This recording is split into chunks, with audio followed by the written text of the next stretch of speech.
Halo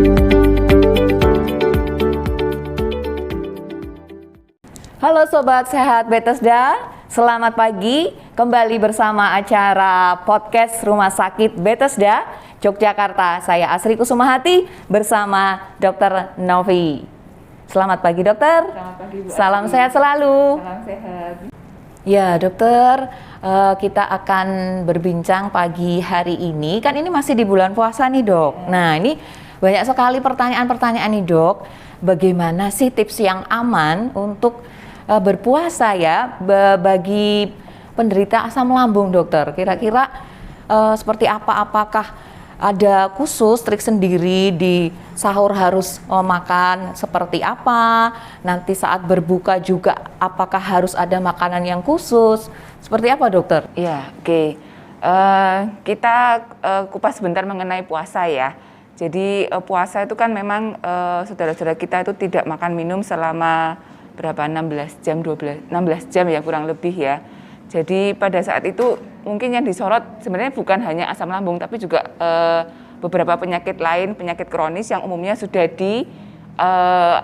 dialami oleh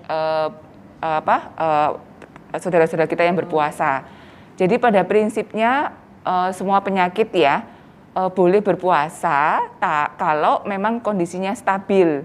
Ataupun lebih baik kalau sudah dikomunikasikan, dikontrol dulu ke dokter yang biasa menangani. Jadi kondisi tiap pasien itu kan berbeda. Ada yang ringan, sedang, berat. Jadi sampai sejauh mana mereka bisa berpuasa. Dan yang seperti kita ketahui kalau puasa itu karena tidak makan, itu yang paling disorot memang penderita asam lambung ya. Jadi asam lambung itu kan memang dikeluarkan secara berkala. Dan kalau kita sudah rutin ada jam makan tertentu ya memang dia dikeluarkan pada saat-saat tersebut. Tapi itu juga dipengaruhi oleh pikiran. Jadi seringkali kan kita kalau stres gitu kan asam lambung meningkat ya. Mesti terus macam-macam sakit. Ya. Jadi ada dua hal yang perlu diperhatikan. Yang pertama, bagaimana kita mengatur supaya asam lambung kita tidak meningkat pada saat berpuasa.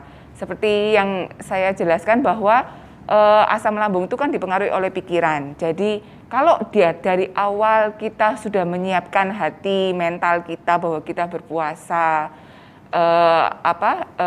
tidak terpengaruh oleh tidak memikirkan ya sehari-hari tidak memikirkan hanya makanan. Jadi otomatis asam lambung kita akan otomatis berkurang untuk produksinya. Jadi manage pikiran ya. Yang kedua otomatis ya tetap harus mengatur makanan. Kita lihat dulu makanan apa yang mencetuskan produksi asam lambung berlebihan. Bila kita makan yang terlalu berlemak, makan yang dari karbohidrat sederhana yaitu tepung dan gula, atau makan yang terlalu pedas, atau makanan yang mengandung kafein.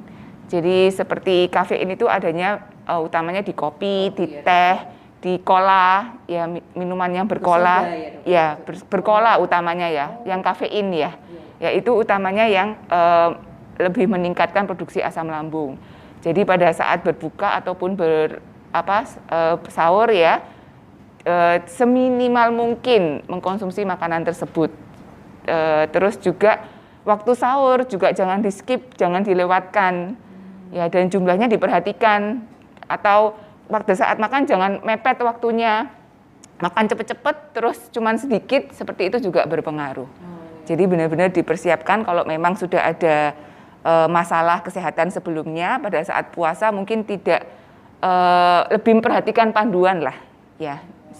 Waduh sangat jelas sekali ini dok penjelasannya. Jadi memang betul-betul dipersiapkan kalau ingin puasa terkhusus bagi penderita asam lambung ya dokter ya. Nah ini saya dengar nih dok makanan yang clean food itu aman untuk asam lambung ya dok? Iya, saya beberapa minggu terakhir ini ya sering ada istilah clean food ya. Iya, itu gimana dokter? Ini perlu dijelaskan. Saya juga bertanya-tanya lagi nih, clean food itu pengertiannya apa? Karena terkadang itu awam dengan dokter itu beda persepsi. Ya, clean food itu yang dimaksud apa? Entah dari kebersihannya atau dari komposisi makanannya. Kalau misalnya kalau dari segi gizi, menurut saya kalau clean food atau makanan sehat, dalam arti makanan sehat, itu ya artinya gizi seimbang pastinya. Jadi di mana kebutuhan gizi kita terpenuhi dari karbohidrat, protein, lemak, vitamin, mineral, dan air. Itu setiap kali makan, setiap hari pastinya seharusnya mengandung zat gizi tersebut. Oh, jadi lebih ke gizinya seimbang ya, Dok ya? Makanan sehat ya, clean food dalam arti makanan sehat bukan dari kebersihannya ya. Jadi bukan Kebersihannya ya. jadi bukan clean karena kan artinya bersih gitu ya, Dok. Jadi makanannya yang dikelola atau diproduksi dengan bersih, tidak hanya seperti itu. Atau bahkan ini, Dokter, saya dengar clean food itu yang dikukus lebih aman atau yang dibakar daripada yang digoreng. Ini minyak goreng soalnya baru ini ya, baru susah dan mahal gitu ya, Dok ya. Jadi gimana nih, Dok? Terutama untuk menurunkan berat badan itu benar-benar takut banget sama minyak. Ya, padahal secara komposisi tadi saya bilang gizi seimbang itu minyak memegang proporsi juga. Jadi sekitar 25-30% dari total 25-30%. Cuman kalau misalnya saya food recall, biasanya pasien saya kan selalu saya analisa kenapa dia punya sakit seperti ini, pola makannya seperti apa. Dari analisa itu kebanyakan memang proporsi minyaknya lebih dari 25-30%, lebih dari 30%. Sudah itu kebanyakan minyak jenuh. Jadi minyak kita itu ada jenis dan jumlah yang perlu diperhatikan untuk mengkonsumsi minyak. Jadi selain proporsinya sekitar 25-30%, jenisnya juga. Minyak kita kan ada dua ya, utamanya minyak jenuh dan tidak jenuh. Jadi lebih ke arah yang tidak jenuh dulu yang dikonsumsi. Ya. Ini apa, Dok? Ini menarik sekali ini. Ya, kalau minyak jenuh itu seperti krim, santan, yang gurih-gurih ya. Yang enak loh. Iya, ya itu sebenarnya enak dan tidak itu mungkin relatif ya. Mungkin karena kita sudah terbiasa dari kecil, makanya yang gorengan yang gurih, jadi merasa itu enak. Tapi coba kita ke barat atau ke Mediterania, di mana mereka biasa mengkonsumsi minyak tidak jenuh dari olive oil, dari nuts ya, kacang yang tunggal, macadamia, almond, pistachio.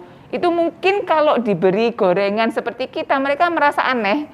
Jadi kalau saya mengatakan enak dan tidak itu sebenarnya relatif dan itu bisa dilatih. Bisa dilatih. Saya selalu mengatakan ke pasien saya, kalau kita menurunkan berat badan, latihlah pola makan sehat. Latihan, artinya membutuhkan waktu. Oh betul, perlu proses. Proses betul. Jadi nggak bisa kalau mau permanen ya. Kecuali kalau mau turun terus sudah siap mau naik lagi ya bebas memilih diet apapun. Jadi kita melatih bagaimana kita diet atau stop makan tuh karena kita kenyang, bukan karena saya program diet jadi harus stop makan, kan kasihan ya, sebenarnya masih bisa menghabiskan tapi ada alasan untuk mau menurunkan berat badan itu. Tapi kalau stop makan karena kenyang atau stop gorengan karena sudah nggak nyaman, karena sudah terbiasa dengan minyak yang sesuai proporsi dan jenis minyak baik, minyak sehat itu. Jadi kalau terlalu berminyak atau terlalu banyak, perutnya sendiri yang tidak nyaman. Itu sebenarnya tujuannya seperti itu. Jadi seperti kayak punya mindset sendiri ya, bahwa betul. Kita itu sudah menjaga pola makan sehat kita, jadi ada sesuatu hal yang mau kita konsumsi kan mikir dulu nih, ini baik nggak ya?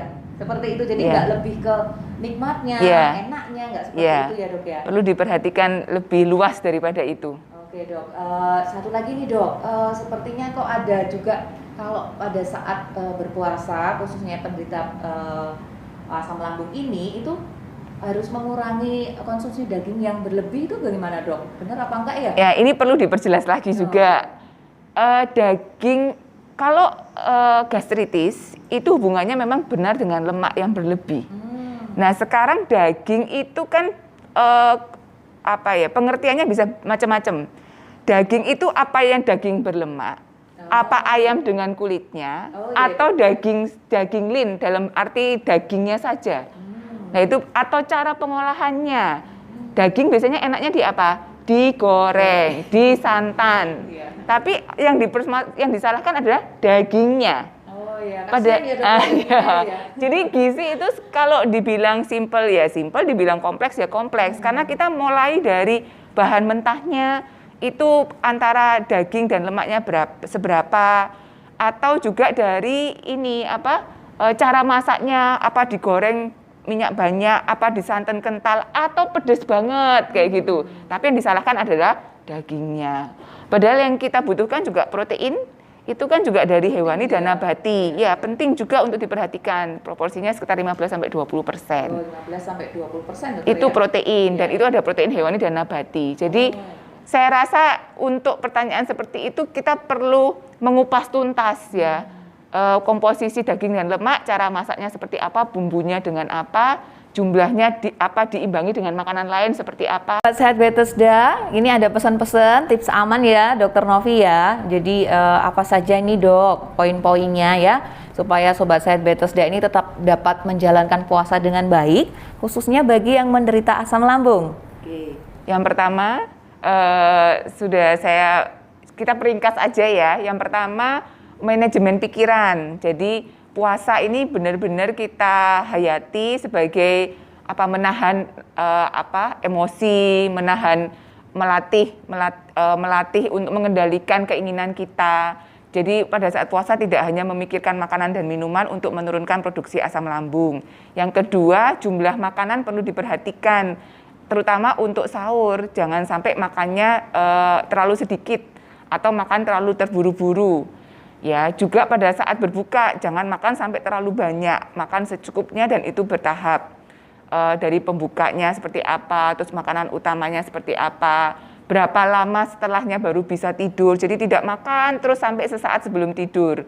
Terus yang ketiga dari komposisinya perlu dihindari makanan yang meningkatkan peradangan seperti karbohidrat sederhana dari tepung, dari gula, atau dari lemak jenuh, terlalu banyak gorengan, terlalu banyak santan, atau dari bumbunya, makanan yang terlalu pedas.